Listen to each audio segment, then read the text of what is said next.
We are continuing to follow breaking news from overnight. 6 people shot near the light rail station on Franklin Avenue in Minneapolis. And one of those victims has since died from their injuries. Pauline Lee is at our live desk this morning gathering all of these details. You're learning more and more with each time we come back to you, Pauline. All right, so it's still a work in progress here as we do have calls into the Minneapolis Police Department, still waiting to hear back as they continue to investigate what happened. But what we're learning is that there were 2 incidents that happened in the same area that made the scene extra chaotic. One had to do with the light rail station. The other was the shooting itself. So let's start with that shooting. Here's what we know so far. Minneapolis police saying that shooting happened just before 11:30 p.m. That was in the Seward neighborhood off of 17th Avenue South and Franklin Avenue South. Now, police had that stretch of Franklin Avenue between 15th and 17th Avenues blocked off as officers were working to gather the evidence. Multiple agencies responded. That includes Minneapolis Police, Park Police, University of Minnesota Police. Our crews at the scene also saw several ambulances there taking the victims to the hospital. Now, what made it even more hectic of a scene was that we also saw Minneapolis Fire there. Metro Transit says about 30 minutes before the shooting, emergency crews were responding to a call for a man with his legs caught between the platform and the light rail train. They were able to get him out, get him to the hospital. He has since been treated and released. The investigation into both incidents are still ongoing, but Metro Transit leaders say the 2 are not connected. So again, we do have calls into Minneapolis police. They say that they're working to get us more information. As soon as we learn more, we'll be sure to let you guys know. All right, now Pauline Lee live from the live desk in the newsroom. Pauline, thank you. Former President Donald Trump named Ohio Senator J.D. Vance as his vice presidential pick and running mate at the top of the GOP ticket. Republicans also formally nominated Trump as the party's presidential nominee. Meanwhile, the FBI is still trying to determine a motive behind Saturday's attempt to assassinate the former president. The 20-year-old, who authorities say carried out the attack, is believed to have acted alone with his father's gun. Now, all of this coming in the middle of a new legal victory for the former president yesterday. A federal judge in Florida tossed out his classified documents case. We do want to get back to the Republican National Convention in Milwaukee because some local law enforcement is helping to secure it. The Bloomington Police Department sent 9 officers to the Republican National Convention. In a social media post, the department said their officers will keep the event safe and secure.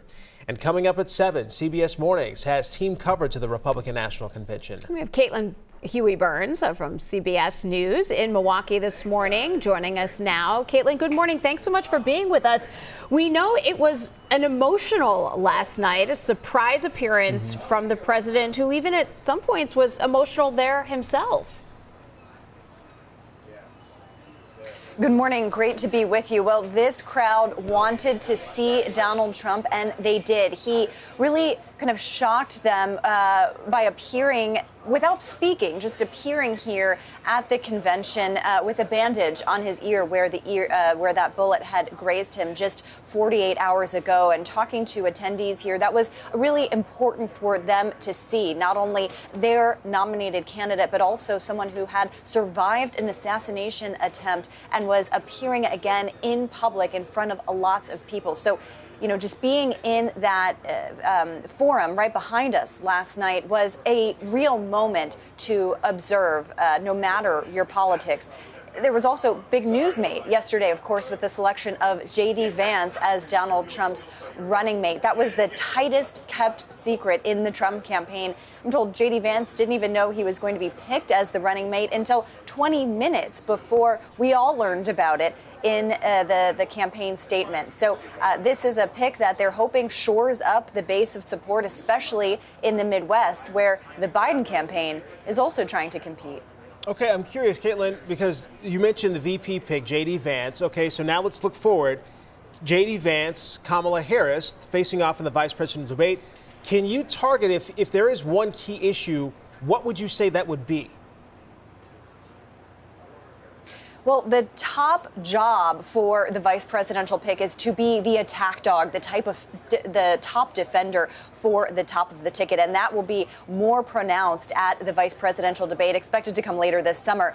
And I think the issue of abortion access could be front and center of that campaign, because that is the top issue in Kamala Harris's portfolio, as the Biden campaign hopes that is an issue that drives voter support and especially revs up their base. For his part, J.D. Vance, while he was running for Senate, advocated for federal limits to abortion, but has since said that he now agrees with Trump's position that this is something that should be left to the states, though he did oppose a ballot measure in Ohio last year that would codify abortion access into the state's constitution. So look for that issue to come front and center in that debate, which will certainly be one to watch as these two former senators really go up against each other. Right. Well, I mean, so you got J.D. Vance, only 39 years old, a first-term senator there, too. So, all right, Caitlin Huey-Burns for us in Milwaukee this morning. Caitlin, thank you.